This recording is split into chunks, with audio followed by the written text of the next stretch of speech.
সকলে কিন্তু শীতের সন্ধ্যা বা সকালে পিঠা খেতে অনেক পছন্দ করি। শীতকালে পিঠা খেতে কিন্তু সবারই খুবই পছন্দ। সুপ্রিয় দর্শক, আসসালামু আলাইকুম। কেমন আছেন সবাই? আশা করছি যে যেখানে আছেন ভালো আছেন এবং সুস্থ আছেন। সবাইকে স্বাগতম জানাচ্ছি আমার আরেকটি নতুন এপিসোড দেখার জন্য। আমি আজকে আপনাদের সাথে শেয়ার করছি খুবই মজাদার এবং খুবই সহজভাবে তৈরি পাটিসাপটা। ক্ষীর দিয়ে তৈরি পাটিসাপটা। এই পাটিসাপটাটা আমি খুব সহজে তৈরি করে দেখাচ্ছি, তাহলে চলুন দেখে নেওয়া যাক। প্রথমে আমি এইখানে হাফ কাপের মতো সুজি নিয়ে নিয়েছি। আমি এইখানে 1/3 কাপের মতো মিল্ক পাউডার দিয়ে দিয়েছি।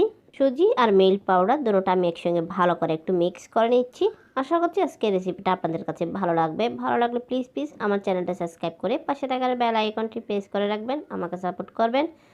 দেখেন সুজিগুলো আমি একটি ব্লেন্ডার জারে নিয়ে নিয়েছি, কারণ এগুলো ব্লেন্ড করব, তার জন্য আমি এখানে 1 কাপ নর্মাল পানি দিয়ে দিয়েছি। এখন ব্লেন্ড করে নিয়েছি।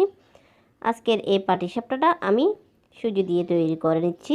দেখেন আমি এখানে সামান্য করে খেজুরের গুড় দিয়ে দিয়েছি। মিষ্টিটা আপনারা আপনাদের পছন্দ অনুযায়ী দিতে পারেন, বা আপনারা চিনি দিয়েও এই পাটিসাপটাটা তৈরি করতে পারেন। দেখেন ব্যাটারটা তৈরি হয়ে গেছে পাটিসাপটার জন্য। আমি এখন কিসাটা তৈরি করে নিচ্ছি। তার জন্য আমি এখানে 1 টেবিল চামচ ঘি দিয়ে দিয়েছি। ঘিয়ের মধ্যে আমি সুজিটা ভেজে নিচ্ছি। আমি কিন্তু কিসাও আজকে সুজি দিয়ে তৈরি করছি। আমি পাটিসাপটার কিসা দুটোটা সুজি দিয়ে তৈরি করেছি। এখন আমি এখানে 1 গ্লাস লিকুইড ঘন মিল্ক দিয়ে দিচ্ছি। কিসাটা তৈরি করার জন্য আমি স্বাদ অনুযায়ী লবণ দিয়ে দিয়েছি। কিসাটা আমি চিনি দিয়ে তৈরি করছি, তার জন্য আমি এখানে 3 টেবিল চামচ চিনি অ্যাড করেছি। মিষ্টিটা আপনারা আপনাদের ইচ্ছা অনুযায়ী দিতে পারেন। আমি সামান্য করে এলাচ কোড়া দিয়ে দিয়েছি। এখানে সবগুলো আবার একটু মিক্স করে নিচ্ছি। দেখেন প্রায় আমার কিসাটা রেডি হয়ে গেছে। এখন আমি এটা নামিয়ে ঠান্ডা করে নিচ্ছি। আমি নামানোর আগে চুলাটা অফ করে আমি 1 টেবিল চামচ ঘি দিয়ে দিয়েছি, একটা ফ্লেভার অ্যাড হওয়ার জন্য, যেন কিসার স্বাদটা দ্বিগুণ বেড়ে যায় তার জন্য। দেখেন আমি ঘিটাও কিসার সঙ্গে ভালো করে একটু মিক্স করে নিয়েছি। কিসাটা আমি ঠান্ডা হওয়ার জন্য এক পাশে রেখে দিচ্ছি। আমি একটা ফ্রাই প্যান দিয়ে দিয়েছি পাটিসাপটা তৈরি করার জন্য। দেখেন পাটিসাপটাটা হয়ে গেছে।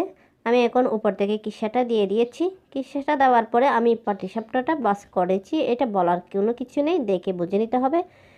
এই সুজির পাটিসাপটাটা খেতে কিন্তু সত্যি অনেক টেস্টি। আপনারা এই শীতের মধ্যে একবার হলো ট্রাই করবেন। আশা করছি আপনাদের কাছে ভালো লাগবে। দেখবেন ফ্যামিলির সবাই এই কিসা পাটিসাপটাটা খেতে অনেক লাইক করবে। দেখলেন তো কত সহজে এই সুজির কিসার পাটিসাপটা তৈরি হয়ে গেছে। এখন কিন্তু আমি আপনাদেরকে পরিবেশন করে দেখাচ্ছি। দেখেন দেখতে কত লোভনীয় হয়েছে। এই কিসার পাটিসাপটাটা খেতেও কিন্তু অনেক টেস্টি। আশা করছি আজকের রেসিপিটা আপনাদের কাছে ভালো লেগেছে। ভালো লাগলে একবার হলো বাসায় ট্রাই করবেন। আর আমার ভিডিওটা যদি আপনাদের কাছে ভালো লেগে থাকে তাহলে লাইক, কমেন্ট এবং বেশি করে শেয়ার করবেন। এই শীতের মধ্যে একবার হলো এই পাটিসাপটা আপনারা বাসায় ট্রাই করবেন। আর আজকের রেসিপিটা আপনাদের কাছে কেমন লেগেছে অবশ্যই কমেন্ট করে জানাবেন। আমি একটা পাটিসাপটা আপনাদেরকে ছিঁড়ে দেখাচ্ছি।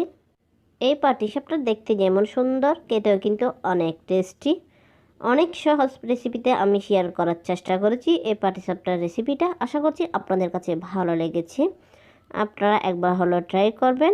পাটিসাপটাটা আমরা অনেক ধরনের খেয়ে থাকি, চাউলের গুঁড়া আর ময়দা দিয়ে, সুজি দিয়ে একবার তৈরি করে খেয়ে দেখবেন। এটা খেতে কিন্তু অনেক টেস্টি, তৈরি করা কিন্তু খুবই সহজ।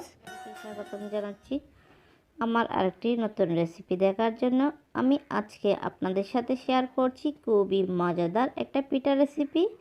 শীতের এই সিজনে এই পিঠাটা একবার বানিয়ে খেলে বারবার খেতে ইচ্ছে করবে।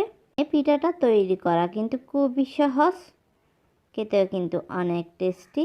তাহলে চলুন দেখে নেওয়া যাক। প্রথমে আমি এখানে একটা ফ্রাই প্যান দিয়ে দিয়েছি। আমি এখানে 1 টেবিল চামচের চেয়ে একটু বেশি ঘি দিয়ে দিয়েছি। ঘিটা গরম হয়ে গেছে। আমি এখানে 1 কাপ সুজি দিয়ে দিচ্ছি। প্রথমে আমি ঘিয়ের উপর সুজিটা ভালো করে একটু ভেজে নিচ্ছি, যেন সুজিটা বাছতে সুজি থেকে সুন্দর একটা ফ্লেভার আসা পর্যন্ত এই সুজিটা ভেজে নিতে হবে। সুজিগুলো ভাজা হয়ে গেছে। এখন আমি এখানে 1 গ্লাস লিকুইড ঘন মিল্ক দিয়ে দিয়েছি, কারণ আমি এখানে সুজির একটা ডো তৈরি করব, তার জন্য।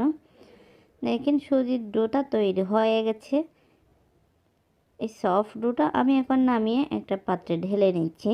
দেখেন আমি ঢেলে নিয়েছি। সুজিটা আমি ঠান্ডা করে নিয়েছি। এখন একটা ডিম দিয়ে এই সুজির ডোটাকে আমি ভালো করে একটু মথে নিচ্ছি। এই সুজির ডোটা কিন্তু হালকা গরম আছে, তখন কিন্তু এই সুজির ডোটাকে ভালো করে মতে নিতে হবে। ডোটা কিন্তু মতা হয়ে গেছে, এখন এটা ঠান্ডা হওয়ার জন্য রেখে দিচ্ছি। আমি এক পাকে মালাইটা তৈরি করে নিচ্ছি। তার জন্য আমি প্রথমে ক্যারামেলটা তৈরি করে নেব। তার জন্য আমি এখানে হাফ কাপের মতো চিনি দিয়ে দিয়েছি। দেখেন আমি চুলার ফ্লেমটা লোতে রেখে এই ক্যারামেলটা তৈরি করে নিয়েছি। ক্যারামেলটা কিন্তু হয়ে গেছে। এখন আমি এখানে 1 গ্লাসের মতো লিকুইড ঘন মিল্ক দিয়ে দিচ্ছি। মিল্কটা দেওয়ার পরে কিন্তু সঙ্গে সঙ্গে এই ক্যারামেলের সঙ্গে মিক্স করে নিতে হবে। ক্যারামেলটা মিক্স করে নিতে হবে। আশা করছি আজকের রেসিপিটা আপনাদের কাছে ভালো লাগবে। ভালো লাগলে প্লিজ আমার চ্যানেলটা সাবস্ক্রাইব করে পাশে থাকার বেল আইকনটি প্রেস করে রাখবেন, আমাকে সাপোর্ট করবেন। দেখেন এই মালাইটা কিন্তু রেডি হয়ে গেছে। এখন এটা আমি পাশে নামিয়ে রেখে দিচ্ছি। সুজিটা কিন্তু ঠান্ডা হয়ে গেছে। আমি আবারও এখানে চিনি অ্যাড করেছি 3 টেবিল চামচের মতো। আমি এখানে 3 টেবিল চামচের মতো মিল্ক পাউডার দিয়ে দিয়েছি। আপনারা চাইলে কিন্তু মিল্ক পাউডারটা স্কিপ করতে পারেন। এখন আমি আবার একটু ভালো করে মতে নিচ্ছি। দেখেন মতে একটা সফট ডো তৈরি করে নিয়েছি। এখন আমি পিঠাটা তৈরি করে নিচ্ছি। আশা করছি আজকের রেসিপিটা আপনাদের কাছে ভালো লাগবে। ভালো লাগলে লাইক, কমেন্ট এবং বেশি বেশি করে শেয়ার করবেন। যদি এই সুজির ডোটা যদি পারফেক্টভাবে তৈরি করতে পারেন তাহলে এই পিঠাটা তৈরি করা খুবই ইজি, খেতেও কিন্তু অনেক টেস্টি। দেখেন আমার সবগুলা পিঠা তৈরি হয়ে গেছে। এখন কিন্তু ভাজার পালা। আমি ভাজার জন্য অয়েলটা গরম করে নিয়েছি। আমি লো মিডিয়ামে গরম করেছি। এখন একটা একটা করে পিঠা দিয়ে দিচ্ছি। এই পিঠাগুলো কিন্তু তৈরি করা খুবই সহজ, খুবই অল্প সময়ে কিন্তু তৈরি করে নেওয়া যায়। বাজতেও তেমন সময়ের প্রয়োজন হয় না। দেখলেন তো কত তাড়াতাড়ি এই পিঠাটা ভাজা হয়ে গেছে। এখন আমি উঠিয়ে নিচ্ছি। উঠিয়ে আমি একটা বাটিতে সম্পূর্ণ পিঠাগুলো নিয়ে নিচ্ছি। আপনারা কিন্তু এই পিঠাটা একবার হলো বাসায় ট্রাই করবেন। এটা খেতে কিন্তু অনেক টেস্টি। এখানে আমি একটা বাটিতে ঢেলে নিয়েছি। আমি যে মালাইটা রেডি করে রেখেছিলাম সেটাও দিয়ে দিচ্ছি। আমি কিন্তু মালাইটা একদম পাতলা করে রেডি করেছি। ঘন করে এই মালাইটা রেডি করলে কিন্তু হবে না, পাতলা করে রেডি করে নিতে হবে। দেখেন মালাইয়ের মধ্যে আমি কিছুক্ষণ রেখেছিলাম 2 থেকে 3 মিনিট। এখন আমি উঠিয়ে আপনাদেরকে সার্ভ করে দেখাচ্ছি। দেখেন দেখতে কত লোভনীয় হয়েছে এই মালাই পিঠাটা। এটা খেতে কিন্তু অনেক টেস্টি, তৈরি করা কিন্তু খুবই সহজ। আশা করছি আপনাদের কাছে আজকের রেসিপিটা ভালো লেগেছে। ভালো লাগলে আমার চ্যানেলটি সাবস্ক্রাইব করে পাশে থাকার বেল আইকনটি প্রেস করে রাখবেন, আমাকে সাপোর্ট করবেন। তো সফট এই নরম তুলতুলে এই পিঠাটা আপনারা যদি বাসায় ট্রাই না করেন তাহলে বুঝতেই পারবেন না এটা খেতে কতটা টেস্টি। আর আজকের রেসিপিটা আপনাদের কাছে কেমন লেগেছে অবশ্যই কমেন্ট করে জানাবেন। আমি কিন্তু আজকের এই রেসিপিটা অনেক সহজভাবে শেয়ার করার চেষ্টা করেছি। আশা করছি আপনাদের কাছে ভালো লেগেছে। সবাইকে স্বাগতম জানাচ্ছি আমার আরেকটি নতুন এপিসোড দেখার জন্য।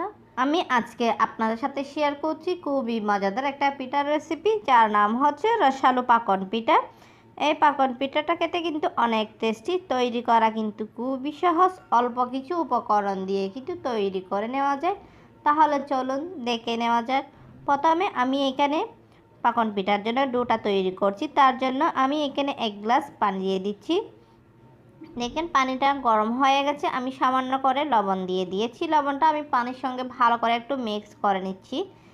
এখন আমি এখানে ময়দা দিয়ে দিচ্ছি। আপনারা চাইলে ময়দার পরিবর্তে কিন্তু এই পিঠাটা আটা দিয়েও তৈরি করতে পারেন। আমি এখানে 2 কাপ ময়দা দিয়ে দিয়েছি। এখন আমি ময়দাটা 5 মিনিট ঢেকে রেখেছিলাম। 5 মিনিট পর আমি ময়দা আর পানি দুটোটা একসঙ্গে ভালো করে মিক্স করে একটা ডো তৈরি করে নিচ্ছি। দেখেন ডোটা তৈরি হয়ে গেছে। এখন আমি এটার একটা ট্রাই ঢেলে নিয়েছি। দেখেন ডোটাকে আমি হালকা ঠান্ডা করে নিয়েছি। এখন ডোটাকে আমি ভালো করে একটু মতে নিচ্ছি। কুসুম গরম থাকা অবস্থায় কিন্তু মতে নিতে হবে। দেখেন মতে নেওয়া হয়ে গেছে। এখন এখানে আমি একটা ডিম নিয়েছি। ডিমটা আমি একটু ভালো করে ফেটিয়ে নিয়েছি। ডিমটা আমি অল্প অল্প করে ডোটা ভালো করে ডিম আর ডোয়ের সঙ্গে ভালো করে একটু মতে নিচ্ছি। ডিমটা ডোয়ের সঙ্গে একটু মিক্স করে নিয়েছি। দেখেন মতা হয়ে গেছে। এখন সফট একটা ডো তৈরি করে নিচ্ছি। এখন আমি পিঠাটা তৈরি করে নিচ্ছি। তার জন্য আমি ছোট ছোট বলের শেপ করে নিচ্ছি। আশা করছি আজকের রেসিপিটা আপনাদের কাছে ভালো লাগবে। ভালো লাগলে প্লিজ আমার চ্যানেলটা সাবস্ক্রাইব করে পাশে থাকার বেল আইকনটি প্রেস করে রাখবেন, আমাকে সাপোর্ট করবেন। কোনো রকমের সস ব্যবহার ছাড়াই কিন্তু আমি এই ফুল পিঠাটা তৈরি করে নিয়েছি। আমি কিন্তু এখানে কোনো রকমের সস ব্যবহার করি নাই। আমি কিন্তু ছাঁচ ছাড়াই কিন্তু এই পিঠাটা তৈরি করে নিচ্ছি। আপনারা চাইলে ছাঁচ দিয়ে কিন্তু তৈরি করতে পারেন। দেখেন আমি একটা চামচ দিয়ে কিন্তু এই সবগুলো পিঠা তৈরি করে নিয়েছি।